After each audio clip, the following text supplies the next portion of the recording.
बिस्मिल्लाहिर्रहमानिर्रहीम अस्सलाम वालेकुम।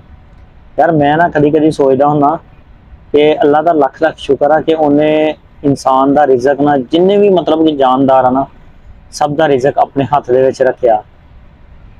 अगर इंसान दा रिजक किसी इंसान दे हथ च हुंदा ना मेरा नहीं सी ख्याल कि कोई मतलब जेड़ा मुस्तहिक आ मतलब खांदा पींदा या थोड़ा जा कह लो कि इस लैवल ते हैगा कि जड़ा दूसरे की मदद कर सकता तो वो मतलब कि गरीब नूं किसी नूं जिंदा रहन दिंदा।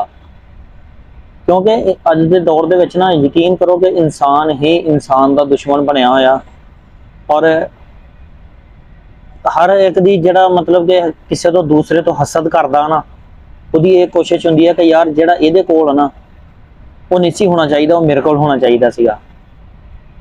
तुसीं खुद देखते होने कि यार एक बन्ने की खातर इंसान नूं गाजर मूली तरह वड़ देंदे आ। भाई भाई का दुश्मन होया यानी कि खूनी रिश्ते एक दूसरे के दुश्मन होए आ। बाकी दूर तक किसी किसी पासे की जाना सी उही कह लो कि भाई जिहड़े हुंदे आ ना छोटे एक छोटे हुंदे आ एक दूसरे तो बगैर रहिंदे नहीं गे ते जदों वड्डे हो जांदे आ ना ते कहंदे कि मैं यार इहदी शक्ल भी ना देखा मतलब कि मेरे सामने भी ना आवे।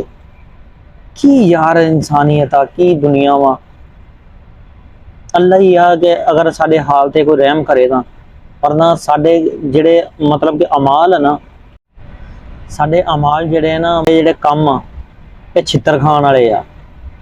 असी अगर कह दईए ना कि असी ला इलाहा इल्लल्लाह मुहम्मद रसूलुल्लाह कलमा पढ़िया तो असी जन्नत च जावांगे। यार असी कलमा पढ़िया तू सर्टिफिकेट नहीं लै लिया साडे काम भी तो वो होने चाहिए ना मुसलमानों वाले काम भी तो होने चाहिए। साडे अंदर मुसलमानों वाला काम केड़ा असी सिर्फ नाम दे मुसलमान आ काम दे साडे असी मुसलमान नहीं हैगे। ला इलाहा इल्लल्लाह मुहम्मद रसूलुल्लाह पढ़ते जरूर आ लेकिन साडे कलमा पढ़न वाले जिहड़े काम ना वो बिल्कुल भी नहीं हैगे। इस्लाम साडा दीन इस चीज़ नहीं सानू सिखांदा कि असी किसी का हक खाइए मतलब कि किसी गरीब की भलाई ना करिए ये साडा इस्लाम नहीं सिखांदा। तो फिर क्यों असी एक दूसरे के दुश्मन बने हैं। किते भी देख लो ना किते भी देख लो सब तो ज़्यादा जिहड़ा हेरा फेरी करन वाला ना वो तुहानू मुसलमान नज़र आएगा। मैं मुसलमानों की बुराई नहीं कर रहा अलहमदुलिल्लाह अल्लाह का शुक्र है कि मैं खुद मुसलमान हाँ लेकिन मेरे गल करन दा सिर्फ सिर्फ और सिर्फ मतलब ये आ कि यार ये कोई इंसानियत नहीं हैगी कि एक दूसरे का हक खाना मतलब कि इंसानियत की भलाई ना करना एक दूसरे तो हसद करना ये चीज़ां साडा इस्लाम नहीं सिखांदा। साडे दीन दे विच ये चीज़ां नहीं हैगियां। इस्लाम साडा दीन ये सिखांदा है कि बच्चों नाल प्यार नाल पेश आओ तो वड्डियां दी इज्जत करो और बजुर्गों की जिन्नी हो सकता कि खिदमत करो।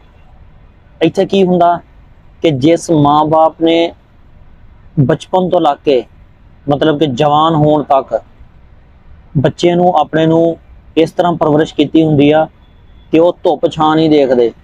बाप सारा दिन धुप ते सड़दा ते माँ चूल्हे अगे सड़दी आ ते उही औलाद कल नूं उठ के वड्डी हो के कह दे अपने माँ बाप नूं तुसीं साडे वास्ते कीता की आ। यार जिन्हां ने अपनी जवानियां तक धुप्पां च रोल दित्तियां उन्होंने कोलों तुसीं होर की किस चीज़ की तवक्को करते हो। वो तुहाडी जन्नत आ अगर वो अपनी जन्नत नहीं सवार सकते हैं ना तो कम से कम अपने मूँह नूं बंद रखिया करो। मेरे माजरत नाल मैं मेरे अल्फाज जिहड़े थोड़े सख्त हो रहे आ इस तो कि मुआशरे दे विच ये चीज़ां जिहड़ियां हैगियां ने मैं किसी का नहीं कहना मैं अपनी अखी जिहड़ी देखी ना गल ये चीज़ मैं तां वास्ते गल कर रहा अदरवाइज मैनू इस गल करन दी जरूरत नहीं सी हैगी क्योंकि ये गल्लां करन वास्ते साडे उलमा इकराम जिहड़े आ ना वो साडी इसलाह हर मुमकिन साडी इसलाह करदे हर कोशिश कर रहे हैं कि असी सीधे रस्ते ते आ जाइए असी सीधे रस्ते ते आ जाइए। मतलब असी की करते हैं अगर कोई मतलब कि एक्टर आके कोई स्टार आके कोई कंजर आके गल कर दे ना तो यार यह गल इस तरह असी उहदी गल नूं मतलब कि फड़ लेने आ। उलमा इकराम ਜਿਹੜੇ ਸਾਡੇ मतलब कि ਸਾਨੂੰ ਸਿੱਧੇ ਰਸਤੇ ਤੇ ਲਾ ਰਹੇ ਆ, ਅਸੀਂ ਉਹਨਾਂ ਦੀ ਗੱਲ ਨੂੰ ਰੱਦੀ ਕੂੜਾ ਸਮਝਦੇ ਆ। ਯਾਰ ਅਸੀਂ ਇਨਸਾਨ ਆ, ਯਾਰ ਅਸੀਂ ਮੁਸਲਮਾਨ ਆ, ਸਾਨੂੰ ਚਾਹੀਦਾ ਕਿ ਅਸੀਂ ਸਿੱਧੇ ਰਸਤੇ ਤੇ ਉਲਮਾ ਇਕਰਾਮ ਦੀਆਂ ਗੱਲਾਂ ਨੂੰ ਮੰਨ ਕੇ ਅਸੀਂ ਸਿੱਧੇ ਰਸਤੇ ਤੇ ਚੱਲੀਏ, ਨਾ ਕਿ ਅਸੀਂ ਜਿਹੜਾ ਕੀ ਕਹਿੰਦੇ ਆ ਸਾਰਾ ਸਾਲ ਡਰਾਮੇ ਕਰਦੇ ਆ। ਠੀਕ ਆ, ਔਰ ਇਸ ਤਰ੍ਹਾਂ ਦੇ ਡਰਾਮੇ ਹੁੰਦੇ ਆ ਕਿ ਅੱਲਾ ਮਾਫ ਕਰੇ, ਇਹ ਹਰ ਇੱਕ ਨੂੰ ਪਤਾ ਵਾ। ਤੇ ਜਦੋਂ ਜਿਸ ਤਰ੍ਹਾਂ ਰਮਜ਼ਾਨ ਦਾ ਮਹੀਨਾ ਹੁੰਦਾ, ਨਾਲ ਹੀ ਜੋ ਮਾਰਨਿੰਗ ਸ਼ੋਅ ਆ ਗਿਆ ਤੇ ਉਹ ਅਫਤਾਰ ਪਾਰਟੀ ਆ ਗਈ ਤੇ ਇਹ ਆ ਗਿਆ ਤੇ ਉਹ ਆ ਗਿਆ, ਯਾਰ ਜੋ ਵੀ ਹੈ ਤੁਸੀਂ ਸਾਰਾ ਕੁਝ ਦੇਖਦੇ ਆ ਤੇ ਉਹ ਮੁੜ ਕੇ ਫਿਰ ਉਹ ਬਣ ਕੇ ਬੈਠੇ ਹੁੰਦੇ। ਮੈਂ ਇੱਧਰ ਨੂੰ ਆਉਣਾ ਨਹੀਂ ਚਾਹੁੰਦਾ, ਪਰ ਮੇਰੇ ਅਲਫਾਜ਼ ਜਿਹੜੇ ਆ ਇੱਧਰਲੀ ਸਾਈਡ ਤੇ ਆ ਗਏ ਆ।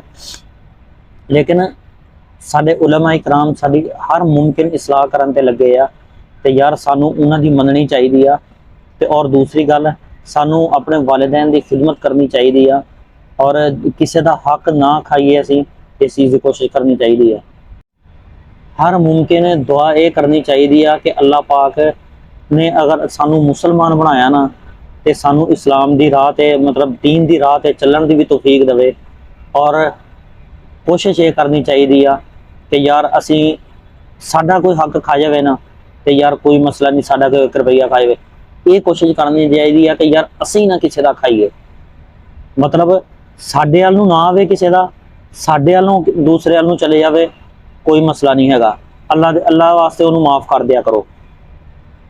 ਤੇ ਬਾਕੀ ਅੱਜ ਦੀ ਵੀਡੀਓ ਮੇਰੀ ਇੱਥੇ ਤੱਕ ਆ।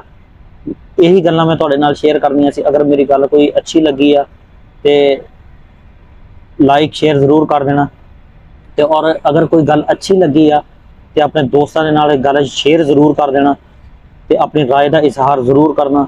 ਬਾਕੀ ਅੱਜ ਦੀ ਵੀਡੀਓ ਇੱਥੇ ਤੱਕ, ਮਿਲਦੇ ਹਾਂ ਕਿ ਕਿਸੇ ਨਵੀਂ ਵੀਡੀਓ ਦੇ ਨਾਲ। ਅੱਲਾਹ ਹਾਫਿਜ਼, ਤੇ ਚੈਨਲ ਨੂੰ ਸਬਸਕ੍ਰਾਈਬ ਜ਼ਰੂਰ ਕਰਨਾ। ਅੱਲਾਹ ਹਾਫਿਜ਼। ਪਾਕਿਸਤਾਨ ਜ਼ਿੰਦਾਬਾਦ।